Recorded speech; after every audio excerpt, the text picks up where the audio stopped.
un enfant ne naît pas grand. Il est d'abord petit. Et demain, il devient grand. Je suis d'accord? Prends courage. Donc voici notre petit chrétien qui est en train de grandir. Le petit chrétien reçoit l'appel de Dieu. Ah, je dois servir Dieu. Ça veut dire que les choses changent. Dans la vie d'un croyant, à chaque étape, il y a changement. Il doit avoir percé, il doit avoir croissance. Et je vous donne un conseil. La marge à suivre, c'est la sanctification de base. Quand l'ennemi arrive à droite, tu es fixé. Il te perturbe, tes pensées s'enroulent en toi. Tu es tenté, quelquefois tu ne sais plus ce que tu dois faire. Abandonne-toi à la vie de sanctification. Laisse-toi faire par la vie de sanctification. L'ennemi tournera. Il ne trouvera pas d'issue pour t'atteindre. Il va fuir et tu vas trouver l'issue pour percer. Amen. C'est très important, frère. Maintenant, je suis devenu un vieux chrétien, n'est-ce pas? Notre petit chrétien a maintenant 3-4 ans d'expérience de chrétienté. C'est pas fini d'ailleurs. À tous les niveaux, nous avons besoin d'apprendre avec Dieu. Mais par rapport au préalable, il est devenu quand même assez stable, n'est-ce pas? Quelque chose de plus arrive à sa vie. Il connaît maintenant l'esprit, il connaît quelques enseignements, il est nourri, il est ceci. Et notre petit chrétien est devenu homme. Bien. À quel moment donc peut-il réussir une vie de consécration? C'est à partir de la prise de conscience et de la découverte de la valeur que Christ est pour sa vie. Donc, depuis le départ, vous comprenez? C'est pas parce que j'ai grandi et j'ai maintenant 5 ans de vie chrétienne. Non, c'est depuis le départ.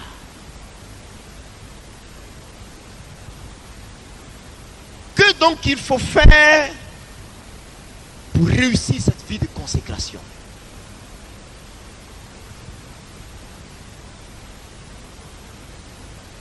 Accepter de mourir pour Christ. Vous comprenez un peu? C'est-à-dire pour Christ, il faut accepter de mourir. Croire que Christ est tout pour nous. Il est ma poche. Il est ma maison. Il est ma nourriture. Si je dois me marier, c'est lui. Si je dois m'habiller, c'est lui. Si je dois sortir, c'est lui. Si je dois quoi d'autre? Manger, c'est lui. Jéhovah Jireh. Si je dois quoi? Oui, c'est lui, ma fille. Si je dois dormir, même c'est lui qui veille sur moi. C'est lui. Tout et tout pour moi. Il dit, la prédication de la croix est folie pour ceux qui périssent. 1 Corinthiens 1, verset 18. Mais nous, pour nous qui sommes sauvés, elle est une puissance de Dieu. Donc, on commence à te qualifier de fou. Il est fou. Il est ceci. Mais sache que pour que tu réussisses avec Dieu, il faut que le monde te traite de fou. Il le faut. Oui, il le faut.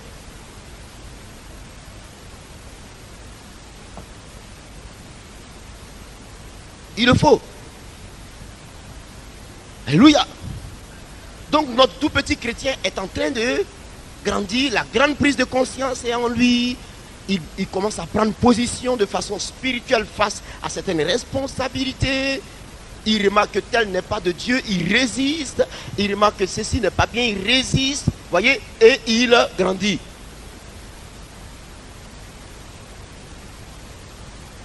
Et voici notre petit chrétien appelé à servir Dieu. Si ce petit chrétien doit réussir son ministère, il a besoin de savoir que sans Christ, il ne peut rien. Ça, c'est important.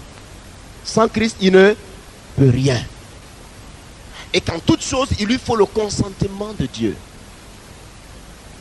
Parce que ce n'est pas alors aujourd'hui que tout le monde court à gauche que je dois aller à gauche, forcément. Parce que s'il est maintenant appelé à servir Dieu, ça veut dire qu'il est mis à part. Mis à part exige ta jeunesse, ton énergie, ton argent, ton... Pensez à quelque chose. Oui. Ta voiture, ton sommeil, ta maison, tout. Je dis tout, mis à part, explique que tu n'es rien de par toi-même. Mais Christ te tient dans son camp. Il veut ta disponibilité. Frère, ayons du temps pour Dieu.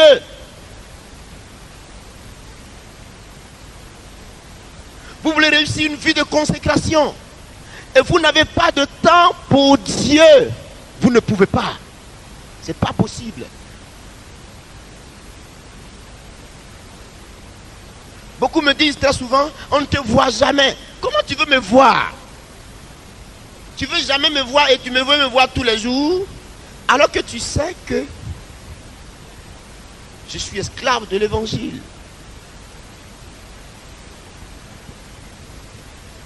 Si je vis, ce n'est plus moi qui vis, dira Paul, mais c'est Christ qui vit en moi. Je suis sous pression de Jésus, je suis animé de Jésus, possédé de Jésus, pris par Jésus, occupé par Jésus. Je dois gérer ses affaires. Oui, frère, je dois gérer ses affaires. Déborah, c'est Déborah, non? Rebecca, elle a un puissant témoignage, cette soeur. C'est une servante de Dieu que vous voyez là. Personne n'a encore écouté son témoignage à l'église. On va lui donner l'occasion de parler un peu de quelque fois. Tu veux parler de ton témoignage? Non, c'est puissant. Hein? Elle est un vivant témoignage. Je suis pris. Tu ferais mieux d'avoir pitié de moi parce qu'à cette allure-là, tout le monde danse et je ne danse pas. Pendant qu'il mange, je ne mange pas. Pendant qu'il dorme, je ne dors pas. C'est ça. Pendant qu'il chante, je ne chante pas. Il rit, moi je pleure. Il y a un festin de l'autre côté, au palais de congrès, l'hôtel Ivoire, tout le monde s'en va manger. Lui est à genoux en train de dire, Seigneur, que faut-il que je fasse? La vie de consécration exige le retrait de votre vie vis-à-vis de toutes choses. Non, frère. Si vous devez réussir une vie de consécration, retirez-vous de toutes choses. Un consacré à l'Éternel n'est jamais compris. Il n'est jamais compris. On le comprend en retard. On ne le comprend pas vite. Oui, ma fille. On ne le comprend pas vite. C'est alors accepter de s'exposer à toutes les influences, accepter de s'exposer aux calomnies, accepter de s'exposer aux insultes, accepter de s'exposer aux injures, accepter de s'exposer à la méchanceté. Parce que quand votre vie est consacrée à Dieu, vous découvrez la méchanceté véritable.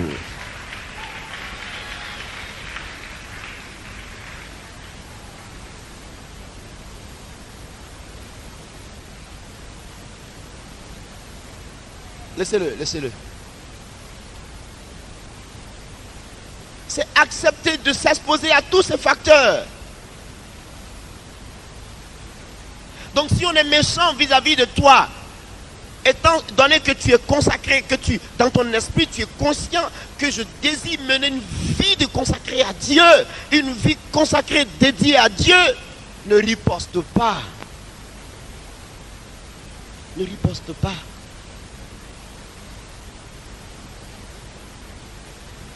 Alléluia.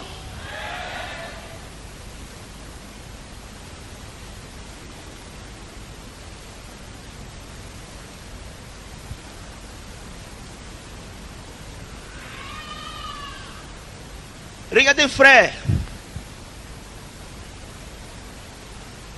Le consacré à Dieu n'aura pas mangé aujourd'hui et il ne criera pas au scandale parce qu'il n'a pas mangé. Si Dieu le veut, autant voulu par Dieu, il fera pour moi. Attendez, est-ce qu'on est sérieux ce matin?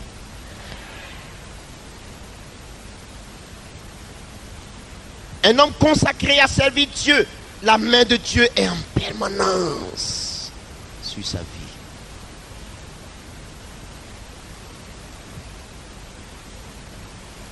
Regardez un peu. Le consacré au service de Dieu a une ligne de conduite. Parce que Jésus a dit, je suis d'accord.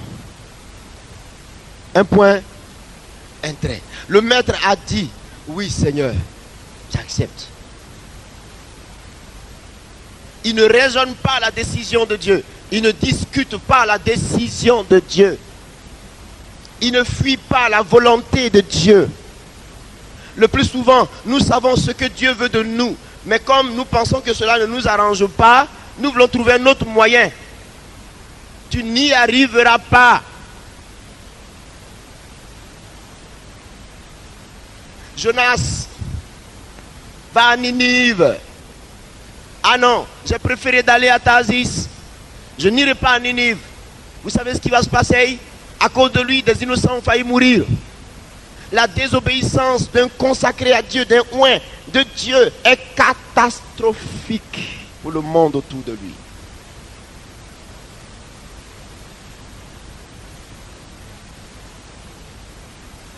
Amen. Si vous voulez connaître la puissance de Dieu, consacrez un peu de votre temps à Dieu, vous allez voir. Tu vas répondre. Oui.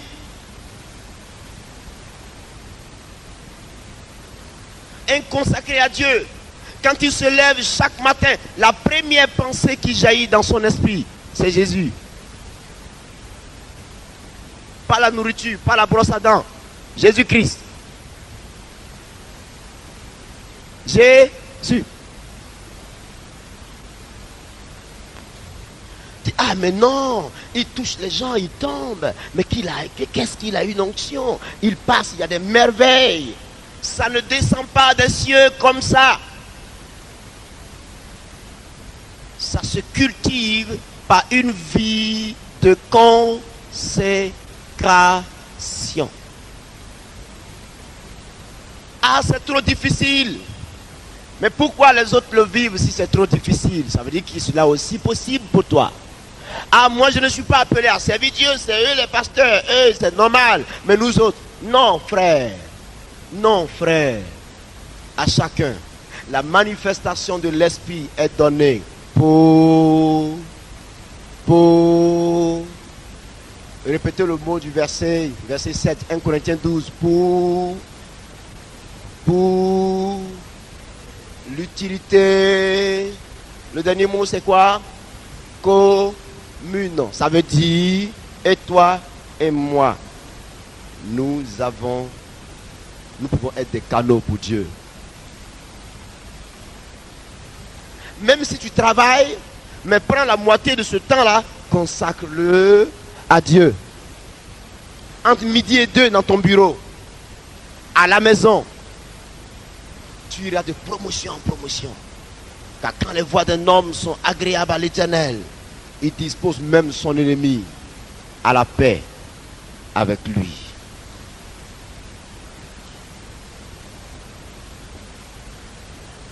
Vous n'avez pas lu Galates chapitre 1, le verset 12, plutôt le verset, je crois 15 à 17. Qu'est-ce qu'il dit? Quand il a plu à celui qui me connaissait depuis le sein de ma mère, N'est-ce pas? Quand il prie à celui-là, comment on appelle ça? De me mettre à part, afin que j'annonce à son fils parmi les nations. Il dit, moi Paul, je ne consultais ni la chair, ni le sang. À l'étape de la vie de consécration, il n'y a pas de discussion. On ne cherche pas à savoir à gauche et à droite. Souvent, il y a des problèmes qui arrivent. Je suis appelé à servir Dieu. Je suis conscient de mon appel. Je dis, qu'est-ce que maman va penser? Qu'est-ce que papa va penser? Qu'est-ce que tonton va penser? Je suis devenu chrétien. J'ai même honte d'affirmer ma chrétienté. On dira que je suis devenu chrétien vraiment comme si c'était un péché d'accepter Jésus. Celui qui aura honte de moi devant les hommes, j'aurai honte de lui devant mon Père.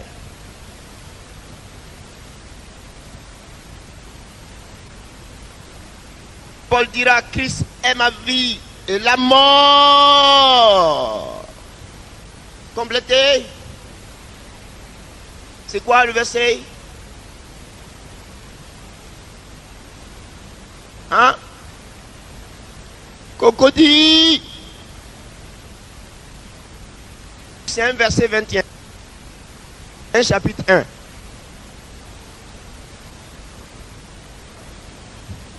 Philippiens 1, verset. Vous avez les qualités de l'esprit, frère. La Bible dit quoi? Regardez ce que Paul nous dit. En Éphésiens 1, à partir du verset 13, il dit quoi? Si vous voulez ouvrir votre Bible et voyez avec moi ce qu'il dit.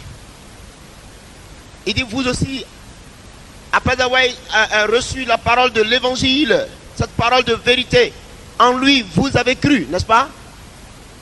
Qui me suit? Il dit, en lui, vous avez cru et vous avez été scellés du Saint-Esprit, hein, lequel avait été promis, et qui nous avait été promis et qui constitue le gage de notre héritage en vue de la rédemption de tout ce dont Dieu s'est acquis pour célébrer sa gloire. Il faut que ce verset nous dise quelque chose. Nous avons été scellés. Il y a le sceau du Saint-Esprit. Qui parle du sceau du Saint-Esprit parle de la marque de la puissance de Dieu sur nous. Même le chrétien le plus petit que nous pensons, qui a été converti la semaine dernière et qui a reçu le Saint-Esprit, dira à un démon au nom de Jésus, sort de ce corps. Le démon doit obéir, partir. Oui.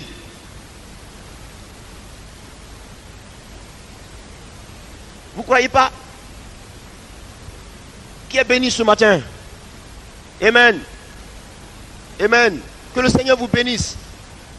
Découvrez qu'à partir de la vie consacrée à Dieu, il y a beaucoup de situations qui se débloquent. Parce que consacré à l'Éternel, Dieu est dans notre affaire. Même quand je suis homme d'affaires, Dieu compose avec moi. Dieu est devant moi. L'Éternel parle à ma place. Il a dit, ils ne seront jamais à la queue, mais à la tête. Consacre ta vie un peu.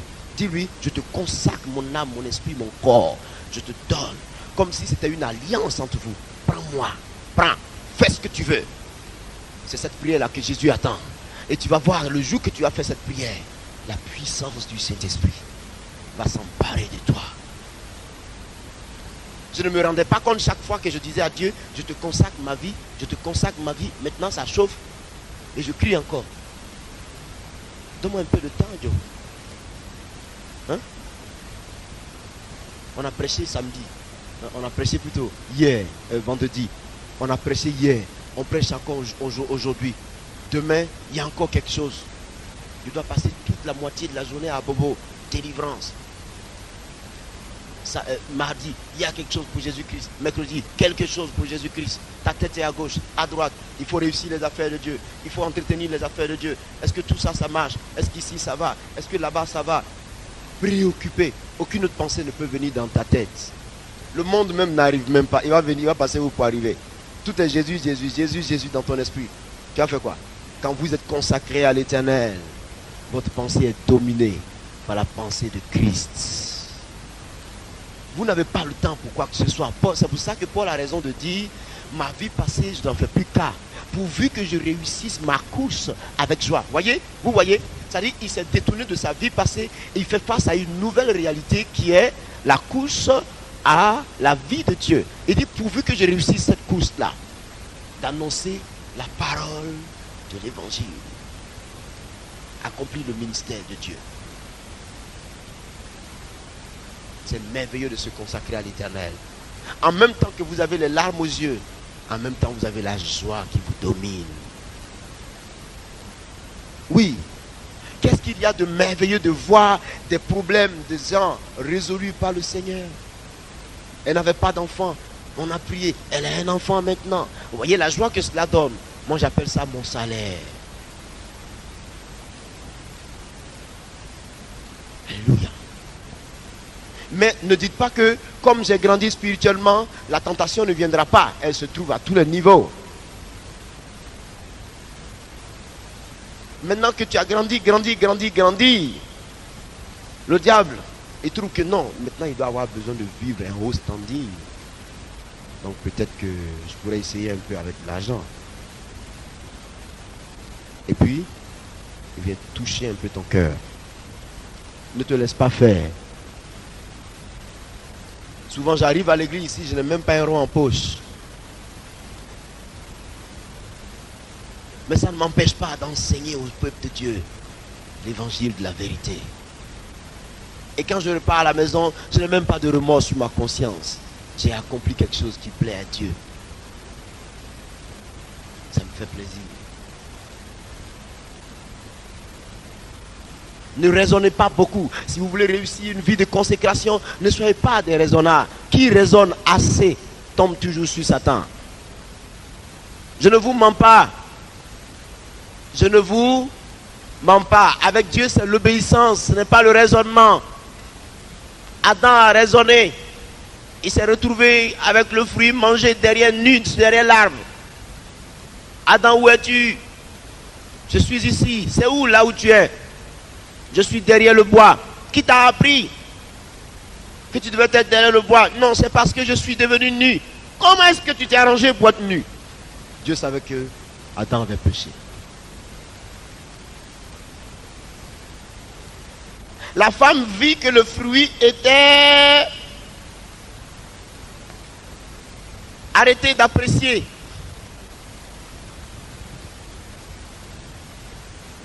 Hein? Est-ce que la soeur là, c'est Dieu qui me l'a donné? Moi, je préférais celle qui est assise, la claire qui est de l'autre côté là, ou bien la brune qui est là-bas, ou bien la teinte cirée qui est là-bas là.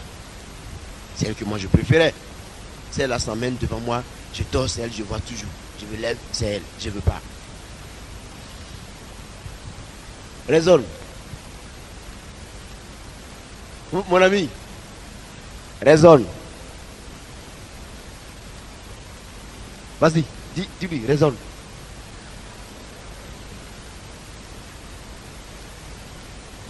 Tu vas manquer la bénédiction que Dieu réserve pour toi.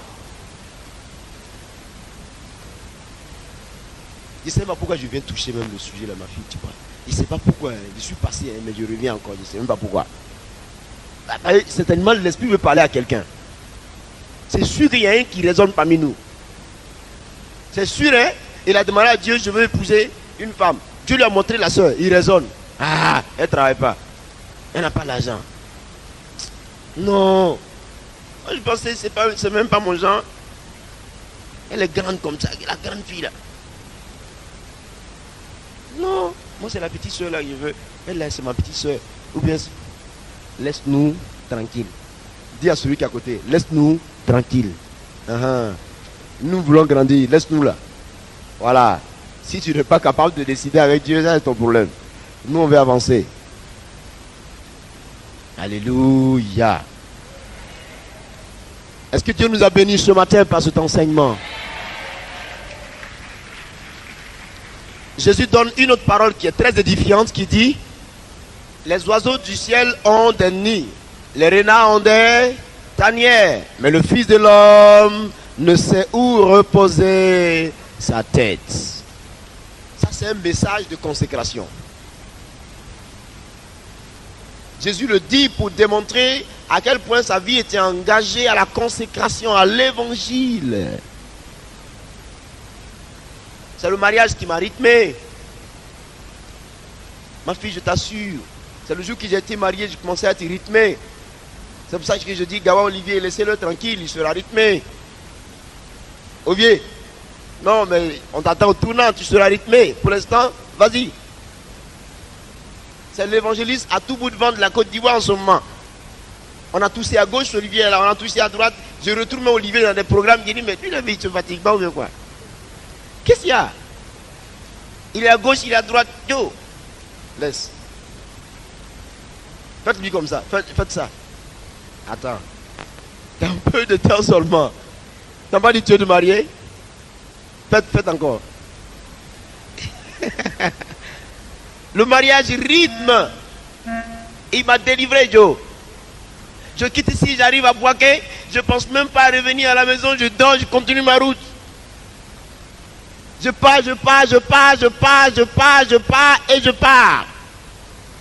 Mais le jour que j'ai été marié, comme un mur devant. Reviens. Tu es obligé d'aller à la maison. Parce que ta femme est là-bas, tes enfants sont là. Ça rend mûr. Tout ça aussi, la vie de consécration. Oui. Parce qu'il y a la fidélité dans la consécration. Oui.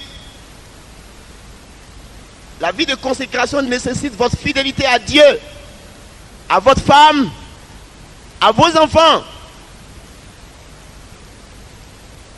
Ah oui, Denis.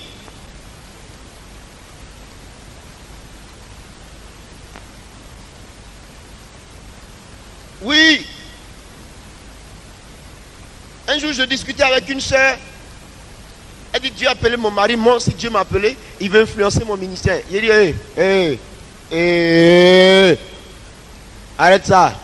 Il veut quoi, influencer ton quoi? Influencer ton quoi? Avant d'être ton ministère que tu dis là, tu es ça. Ah bon? Si cette expression là tu la connais, tais-toi. Tu es sa femme. Je pense que vous devez vous entendre. Va parler à lui, arrangez-vous. Sinon, s'il est appelé, que toi aussi tu es appelé, ça ne veut pas dire qu'il doit y avoir un conflit dans la maison. Adoptez tous les deux une vie de consécration. Au contraire, vous serez une arme puissante entre les mains de Dieu. Ça, c'est formidable. Amen. Est-ce que Dieu nous fait du bien ce matin?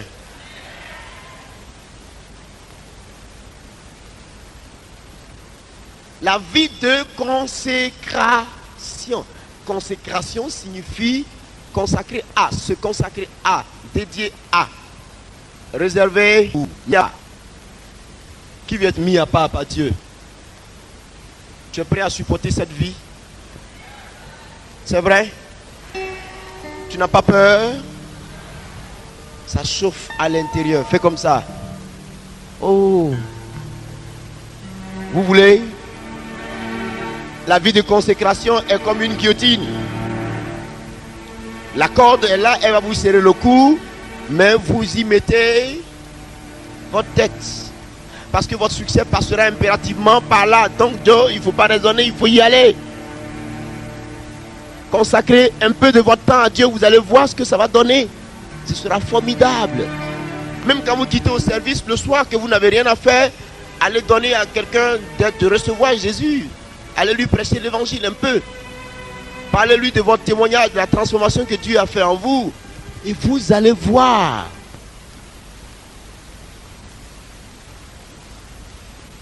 Quand je m'occupe des affaires de Dieu, malgré mes occupations, je commence à réussir beaucoup. Mais le jour que je baisse les bras, ça ne va pas aussi de mon côté. Je lui ai dit, ah, donc tu as trouvé le secret. Voyez, beaucoup de personnes ne s'occupent pas trop des affaires du Seigneur. C'est pour ça que quelquefois ça chauffe un peu dans votre camp. Essayez, vous allez voir. Vous allez me rendre un témoignage. Oui, essayez. Alléluia. Tout le monde n'est pas appelé, c'est ce que je disais hier, tout le monde n'est pas appelé à être pasteur, sinon prophète, sinon évangéliste. Vous comprenez? Mais chacun peut faire quelque chose dans l'œuvre de Dieu. Si chacun de nous se consacre à quelque niveau que ce soit, nous serons une force pas possible. Amen. Il y a ceux qui ne peuvent pas prêcher, mais qui ont les moyens financiers pour soutenir l'œuvre de Dieu.